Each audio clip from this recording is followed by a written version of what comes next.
Okay, we're taking a look. This is a Grand Seiko. What model is this? This is the entry model for anybody who's Entry interested in Grand level. Entry Seiko. level. Now, firstly, we'll just put this back on here. So this is actually the packaging that the retailer please remove. Obviously, he didn't remove it, but Yeah, it's that's odd to okay. receive that, but there So it how long is. ago did you get this I one here? purchased this probably about 18 months ago, and it served 18 months ago. really as my beta watch or my everyday watch. Now I'm looking at an entry level Grand Seiko, something I can afford. So this could be a candidate. We'll open this up. We're going to open this up, and this is certainly a little bit different to any Seiko, isn't it? This is just not just a. This is so we got the. Oh, I like the paper. Yeah, Japanese. does it remind you a bit of the surface of the snowflake? Ah, Japanese sort of boxing there, and that comes out. That pulls out. So what have we got here? We've got your Simply warranty card in the manual. warranty. I like that blue. They've so this is the quartz. The quartz you've got here, and oh, that's just your receipt. And Yeah, they gave you a interesting. discount. They did. Interestingly, in Australia, there's only one distributor for Grand Seiko, and in Melbourne, that's known as Solera's. I In see. Sydney, I understand they trade as Sydney Jewellers. I see. Did you haggle hard? Haggle hard, haggle mean? No, I guess I was a little bit of a newbie. I did get a Ooh, okay. discount, Not but as much to be as you honest, should the have. entry price of this watch retailed for 2,800, and I believe I paid around 2,650. Oh, I see. So let's have a look here. So this is the box, the Grand Seiko. Da da da! Wowzers! Look at this. Wowzers! That's a. So what size is this? Do you know, I haven't measured it. I'm guessing it's around the 40. Okay. Okay. Okay. So that's a very fascinating thing here. I'll just get my ruler. I'll just get my ruler. We'll just have a quick look. And it's. I think it's more like 36 actually. 36 diameter, 37 maybe. 30. 37. But that's quite because it is a very formalish type of watch, isn't it? You know, it's not like just a. It's kind of a. It's like an Explorer One. This watch, isn't it? And I guess it's a sort of watch that flies under the radar. There's a lot of people who will see that you're wearing it and really think nothing of it, that it's just a Seiko. is that a good or a bad thing? You were saying to me Gosh, that this is what it is. You buy this. It's like anti-status, isn't it? I think it is. It depends if you've got an ego that needs to be nursed or not. An ego, yes. Do you have an ego that needs stroking, constant stroking, isn't it? Yeah, I was telling you a funny story that I was at a Yes. work reunion, and Yes. both my brother and I used to work there some 20 years ago. My brother was wearing a moon watch, and someone looked at my wrist and said, "Do you love watches like your brother? What are you wearing?" "Oh, it's just a Seiko." And you've got to live with that if you're wearing a Grand Constant Seiko. put down, isn't it? You have to live with the fact Constant, it is to people just a Seiko. constant put down. And why didn't you respond and say no? It's actually this is a $3,000 Seiko. But that itself, for someone who loves luxury watches, that's not really much, is it? Oh no, that's getting into no, that's believe you me, um, I could get rid of a lot of carpet beetles for $3,000. I bet you could. There's a few points of fascination of the watch. I noticed you were just looking then at the Yeah, the line. clasp, the clasp. Ah. Look at the clasp. It's I beautifully quite like done. the finish on that. It's well done. I mean, that's as good as an IWC, or you know, it's the very push button is like the logo on the back. The logo is fascinating. I've always been interested in Japanese fighting arts, and I find that similar to the Shotokan karate line. I guess it's a Yes. line because that's the apex of the food chain, Yes. the king of, I guess, the savannah, or people would say the jungle. But curiously, the line has not only been on the back of Grand Seikos, it's also been on the back previously of some other Seiko watches. But Oh, it I is something see. that they're only using now. So it's using for a Grand lion. I don't Seiko. like lions. You know, Well, you get what you we pays don't for. like What would you prefer? lions. We don't like. We'd like a. What we'd like is I don't like lions and I don't like sharks. Okay. Okay. We would like a. What we'd like is we'd like a jaguar, or a big grizzly bear. That's what we'd like. A big grizzly bear. That's what we want. Or rodents. A rodent would be very good. But yeah, I'm sorry. This may be a sticking point. The lion may be a sticking point for me. Well, it's on the reverse You of the watch, know, so it's not visible to you when you wear a it lion. anyway. That's actually has affected me. I didn't realize that thing was a logo. That Oh. was a lion.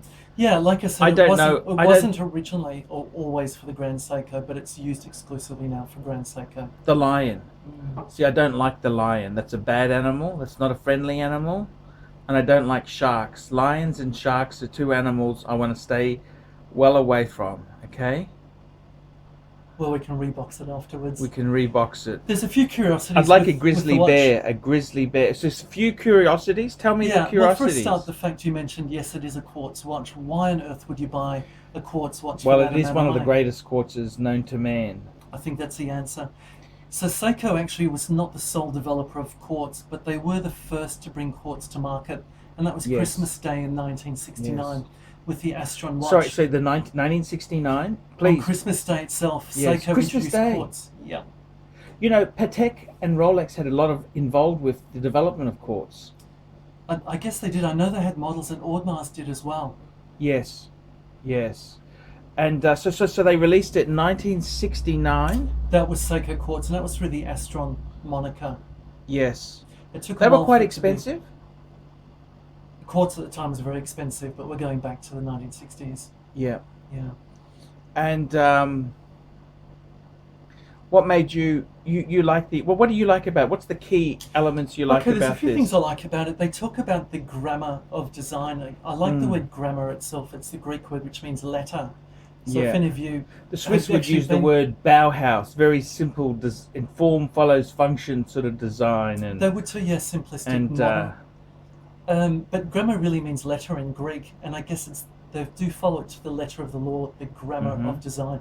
Design actually means points of difference. Design means something which is different. yeah, And what they've tried to do is have an interplay of light on metal and have a uniform interplay of light on metal. For that reason, you'll notice the face, the hands, the indices, everything is very geometric, yeah, and it's very flat as well. If you look at the bezel as well, it's supposed to be a two-dimensional bezel. So you'll never Yes. see something like a fluted bezel on a Grand Seiko. Oh, is that You'll right? see something so that it will reflect light at a similar angle no matter how you hold the watch. And that's what they call the third rule, or the third rule of grammar for it. It's supposed to be see. very highly polished. Now, I've worn this as a beta for Yeah, close to 2 we years, so can you see. We you could can just see trying that. to. I've done everything with Yeah. this, from jumping off Yeah. a boat in Thailand to whatever it is. Well, it's waterproof. It's water resistant, not waterproof, but Ooh. it's certainly served me well. So it doesn't have a screw-in crown. It's not screwing crown. Oh, I wouldn't be taking it in water, I'm I afraid. probably won't do it again. The other thing, Have you had it checked since then? no, Oh, but okay. believe me, it does not miss 1 second. The other grammar rule of Yeah. design is, if you have a look at actually the shape, it's not round like a classic Japanese watch. It's more rectangular and blocky in shape, and that's one of the key Mhm. design features of it. So what model is this? This is the SEIKO.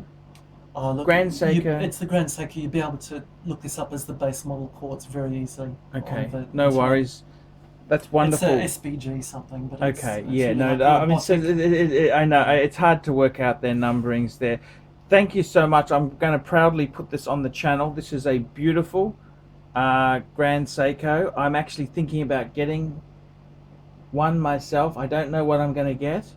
I love the Peacock, the GMT Peacock, Yeah, but they're damn expensive. They're really dear. That's a $10,000 watch. you've got to be prepared for the fact as well, if you try to sell it, you probably won't get a lot of that money back. It No, just doesn't have the no. cachet at the moment No, that you're the right. Swiss watches do. You're right. Look, I agree.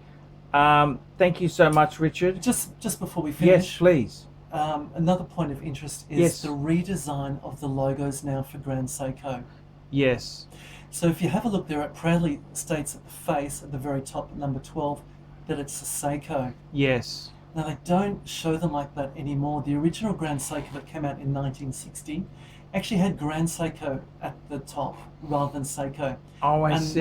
they've gone since last year, as they've spun off Grand Seiko as a separate brand, dividing itself from Seiko labeling, again as Ah. Grand Seiko. So this really is a classic example of a watch moniker in transition. So this model means a lot to you because it says SEIKO.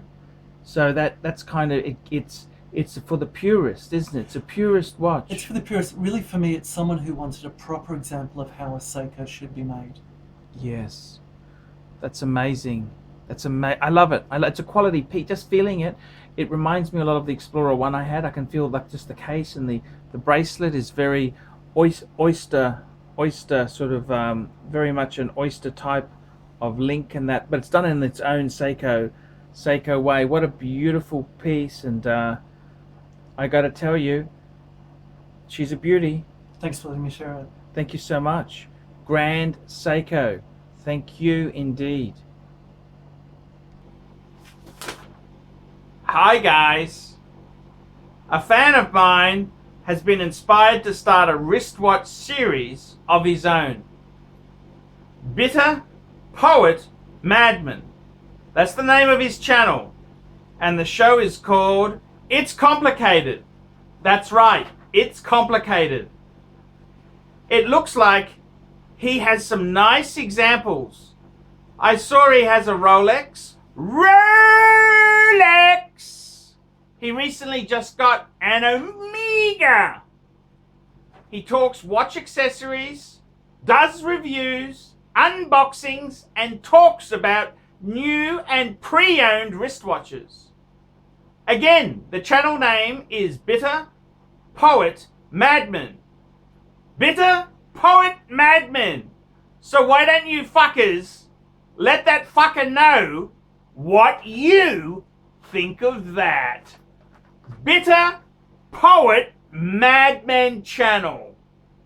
To me on Patreon, that allows you to send a small monthly amount to me every month. It can be $1, it can be $100, whatever you can afford.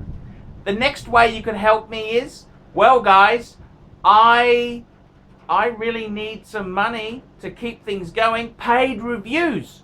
On the Paul Pluta channel, I run paid reviews. For as little as $20 US, I'll give you an opinion of your collection, of what you're looking at. I'll try and answer. There's heaps of other ways you can help me. I do telephone consultancy. For $50 US, I will talk to you on Skype or WhatsApp and answer your horological or personal problems. Any questions, I'll give it a go. I'll give it a go. Now guys, please help us out. Look down below, and if you could help us out, I will stay here and make videos full time on YouTube.